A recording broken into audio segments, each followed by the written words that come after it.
جو جتنے اہم مسئلے کو حل کرے گا، امت کے جتنے اہم مسئلے کو کوئی حل کرے گا، انشاءاللہ وہ اتنی ہی وقت اس امت میں پائے گا۔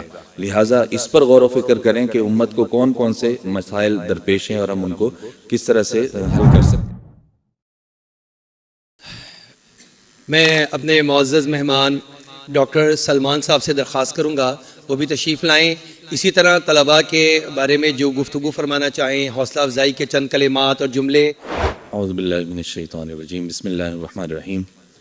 سب سے پہلے تو میں انتہائی شکر گزار ہوں حضرت مولانا مفتی محمد اویس صاحب کا، ڈاکٹر مولانا عثمان آفاق صاحب کا، تمام اساتذہ کرام انتظامیہ کا کہ جنہوں نے مجھ ناچیز کو اس خوبصورت اور بابرکت محفل میں آنے کی دعوت دی۔ انتہائی اختصار کے ساتھ دو چار چیزیں ایک طالب علم کی حیثیت سے آپ سب حضرات کے سامنے رکھنا چاہوں گا، اور میرے خیال میں یہ دو تین چیزیں ایسی ہیں کہ اس کے لیے جو میرے مخاطب ہیں وہ اساتذہ کرام بھی ہیں اور طلباء کرام بھی ہیں۔ پہلی چیز جس کی طرف ڈاکٹر عقیل صاحب نے بھی اشارہ کیا، میں بھی وہ بات کرنا چاہ رہا تھا۔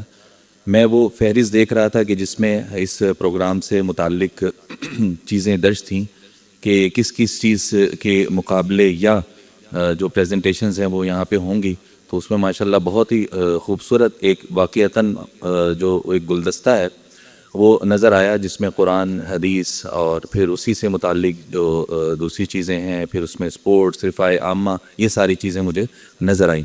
البتہ ایک گزارش ضرور کرنا چاہوں گا جس کے حوالے سے میں نے عرض کیا کہ ڈاکٹر عقیل صاحب نے بھی اس کی طرف اشارہ کیا کہ آج کے دور میں ہمیں یہ چیز نظر آتی ہے کہ الحاد انتہائی تیزی کے ساتھ جو ہے وہ دنیا میں پھیل رہا ہے۔ تو جہاں الحمدللہ ہم اس پر فخر کرتے نظر آتے ہیں کہ دین اسلام دنیا میں سب سے زیادہ پھیلنے والا ایک دین ہے، تو وہاں پر یہ بھی ایک فکر انگیز بات ہے کہ الحاد کے پھیلنے کی کیا وجوہات ہیں اس دنیا کے اندر، کیوں وہ انتہائی تیزی کے ساتھ لوگوں کے ذہنوں کو اپنے گرفت میں لیتا چلا جا رہا ہے۔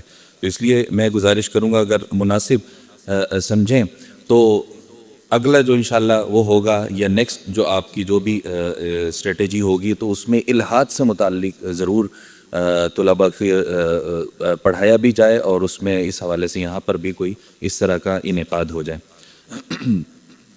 ایک اور گزارش یہ ہے، چھوٹے چھوٹے میں پوائنٹس کی شکل میں آگے بات چلاؤں گا۔ آپ کے سامنے خاص طور پہ طلباء سے گزارش ہے کہ آپ کے سامنے اگر کوئی مشکل پیش آتی ہے تو اس کو موقع میں بدل دیں، مشکل سے گھبرائیں نہیں۔ مدرسہ الحمدللہ ویسے بھی نام ہارڈ ورکنگ کا ہے، جو کوشش، جو محنت طلباء الحمدللہ تعلیم میں مدرسے سے کر کے نکلتے ہیں، اس کے بعد ان کے لیے دنیا کا کوئی میدان مشکل نہیں رہتا۔ تو کوئی بھی مشکل پیش آئے اس کو موقع میں تبدیل کر دیں۔ ایک چیز مشکل لگ رہی ہے، آپ اس کو اتنا حاصل کر لیں کہ وہ آپ کی صلاحیت میں بدل جائے، وہی جو آپ کو وہ چیز مشکل نظر آ رہی تھی۔ دوسرا یہ ہے کہ دور حاضر کے جو چیلنجز ہیں اس کو ضرور پہچاننے کی کوشش کریں، یہ میں اساتذہ سے بھی مخاطب ہوں، اور اس تعلیم و تعلم کی فیلڈ کے علاوہ کوئی ایک میدان اس سے ہٹ کے بھی چن لیں اور اس میں سرگرم عمل ہو جائیں۔ بہت سے میدان اس دنیا میں آپ کا انتظار کر رہے ہیں، تو ایک چیز یہ بھی ہو، معیار اور مقدار میں آپ ہمیشہ معیار کو ترجیح دیں۔ جو کام بھی کریں، جو چیز بھی کریں، وہ اس میں آپ کو معیار کو ترجیح دینا چاہیے۔ اللہ سبحانہ و تعالیٰ سے ہمیشہ مانگتے رہیں، یہ مانگنا جو ہے اللہ تعالیٰ سے انشاءاللہ آپ کی کامیابی کا باعث بنتا رہے گا۔ اساتذہ اور والدین کا ادب جو ہے وہ لازم ہے، وہ ویسے بھی الحمدللہ جو مدارس ہیں ان کا تو رائے امتیاز ہے کہ وہاں اساتذہ کا جو ادب ہے، اس طرح کا ادب اور کسی تعلیمی ادارے میں ہمیں دیکھنے کو نہیں ملتا۔ جس چیز میں کمی ہے اسے بہتر کرنے کی کوشش کریں، بے شک وہ چیز آپ کو اپنے سے کم عمر سے سیکھنی پڑے، تو یہ آج کی جو آر تھوڑی سی ہے یہ کل کی انشاءاللہ عزت اور وقت میں بدل جائے گی۔ تو اس میں کبھی شرم محسوس نہ کریں کہ میں جس سے سیکھ رہا ہوں وہ اس کی عمر مجھ سے کم ہے۔ امت کو جتنے بھی مسائل درپیش ہیں اس میں سے جو جتنے اہم مسئلے کو حل کرے گا، امت کے جتنے اہم مسئلے کو کوئی حل کرے گا، انشاءاللہ وہ اتنی ہی وقت اس امت میں پائے گا۔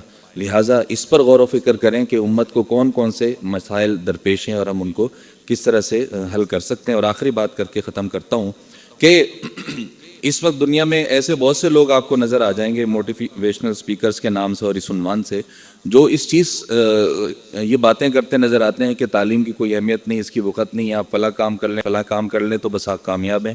تو یہ بالکل غلط بات ہے. تعلیم ہمیشہ اہم ہے، اور خاص طور پہ قرآن و سنت کی جو تعلیم ہے اس کی اہمیت سے تو وہ تو ہے ہی سراسر بنیاد، لہٰذا اس سے صرف نظر نہیں کیا جا سکتا. کسی اور میدان میں بھی جائیں تو اس کو اپنا سب سے مقدم اسی کو رکھیں. اللہ تعالیٰ آپ سب کو جزائے خیر دے. جزاکم اللہ خیر. السلام علیکم ورحمۃ اللہ وبرکاتہ.